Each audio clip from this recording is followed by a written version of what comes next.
আকৌ এটা নতুন ভিডিঅ'লৈ সকলোকে স্বাগতম জনাইছোঁ। আজি এয়া শাক কেইডালমান উঘালি আনিলোঁ।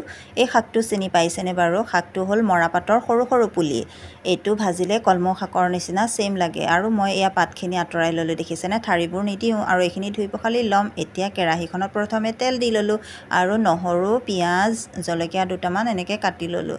এতিয়া তেলতে পাঁচফোৰণ কেইটামান দি এয়া পিঁয়াজখিনিও দি ল'লোঁ, নহৰু দুফুটাও দিলোঁ। এয়া এতিয়া লৰাই আছোঁ। তাতে অকণমান হালধি দিম। এয়া অকণমান হালধি দিলোঁ আৰু ৰেচিপিটো একেবাৰে চিম্পুল। এতিয়া ধুই থোৱা পাতখিনি ইয়াতে দি দিলোঁ। পাতখিনি পিছে মই মিহিকৈ কাটি নল'লোঁ, এনেদৰে খাই বেছি ভাল লাগে। কেৰাহীখন পিছে সৰু হ'ল, তথাপিও একো নাই, অলপ সিজিলেই মিলি যাব, কেৰাহীটোত হৈ যাব।